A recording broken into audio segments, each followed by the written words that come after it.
小孩总是肺热咳嗽，根源可能在肠胃。一个中成药教你通便清热。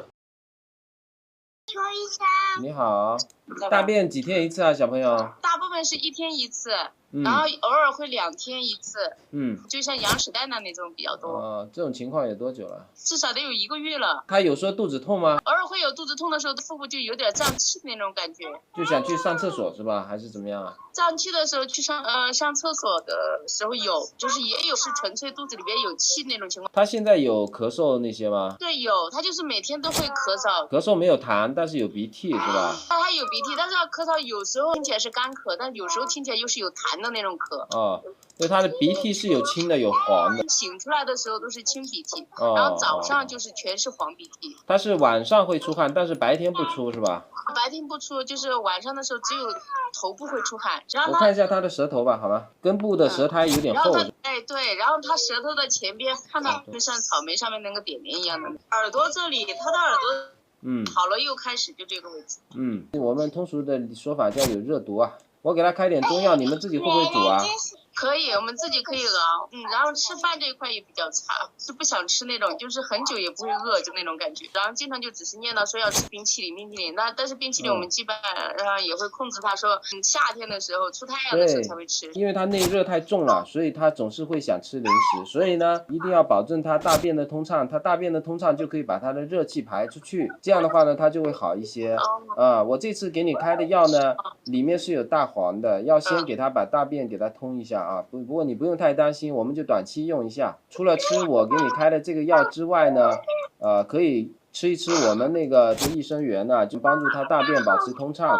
就西梅益生元。对，没错，西梅益生元。对，他这个总体的情况核心还是在于他的肠胃，他肠胃呢长期因为大便比较干，然后的话呢，大便和气排不出去，所以导致热堵在里面了。热堵在里面呢，它反向的往上去影响到了肺，所以呢出现这个咳嗽，这个鼻涕老是好不了。你能明白这个意思吗？所以我们现在呢一边在给他治咳嗽的同时呢，又给他把大便给他排出去，双管齐下。你说的他这个湿疹啊、耳朵裂开啊、嘴巴痒啊、红啊，都有可能跟他这个现代医学叫做肠道菌群失调，中医的说法呢就是他肚子里面有热毒。把它这个热毒排出去。大家好，我是分享健康的邱医生。很多家长呢很头疼啊，小朋友老是生病啊，今天咳嗽啊，明天吐痰啊，明天又发烧了，这很讨厌的，反反复复的这些问题呢，搞得家长真的是精疲力尽，又要上班，又要照顾小孩啊，很焦心，很焦虑。那孩子身体怎么老是这么不好？那么其实呢，今天呢想给大家介绍一些中医的基础理念。首先第一个呢，就是我们中医经常讲的肺和大肠相表里，也就是说呢，肺的问题可能是大肠问题的一个外在的表现，因为肺是表嘛，肠是里，那么相表里就是这个意思了啊。那么他们之间的关系是非常密切的。那么搞懂这个理念以后啊，大家在看到小朋友生病的时候啊，你就要第一时间去看他的大便，看他大便通不通畅，大便干不干啊，是不是有每天拉？因为当你的大便不通畅又干啊，或者是怎么样的时候呢，好几天一次啊这样子，那么就会有形成肠道的内热。肠道的内热呢往上去攻破到你的肺，为什么会往上呢？因为它往下不通嘛，那大便堵住了嘛，它不通嘛，所以它往上攻。为什么会攻到你的肺呢？因为肺和大肠相表里嘛，它是一个表里的关系，所以呢一定要先看孩子的大便。那么为什么小孩子这么容易肠道有问题呢？那么第一个原因呢，就是小孩子他的肠道发育毕竟还不够成熟，不够强大。那么另外一个呢，小孩子是阳气很旺，阳气旺呢，所以呢就会造成一个呢，小孩子天生就是阳明病的基础，多气多血，火气很旺，很容易导致便秘以及一些肠道内热的一些情况。那么对于这种反复肺热咳嗽，同时又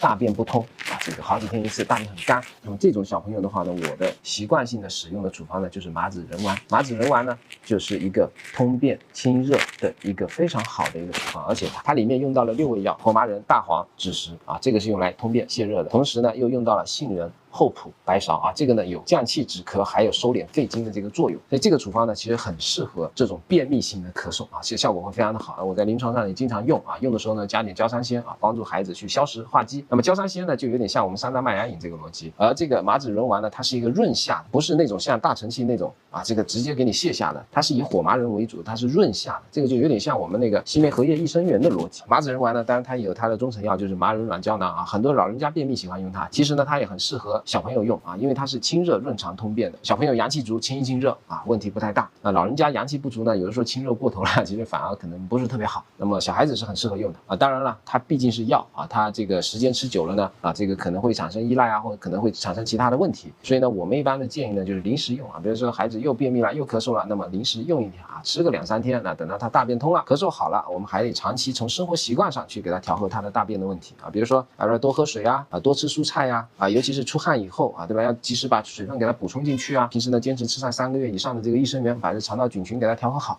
那么还有特别要注意的就是少吃一些上火的煎炸的东西啊，这种上火的食物呢，很容易引起孩子的这个津液的丢失啊，导致他内火加重啊，出现这种肠燥、便秘、咳嗽这种现象。总结来说呢，对于小朋友便秘咳嗽，那我们首先第一个当然是要通便止咳，第二个呢，日常呢要调整好他的生活方式，第三个呢就是该消食消食啊，日常呢该通便通便啊，该吃益生元吃益生元。那么大便通了以后呢，肠道里面的一些坏的细菌随着大便被你排出去了，那么用益生元不断去增强肠道里面好的细菌，也就是益生菌的这个势力范围，肠道越来越健康，你的抵抗力就会越来越好，因为人大概有70%的抵抗力是来源于肠道的，可见肠道对人的重要性。各位家长们，你们记住了吗？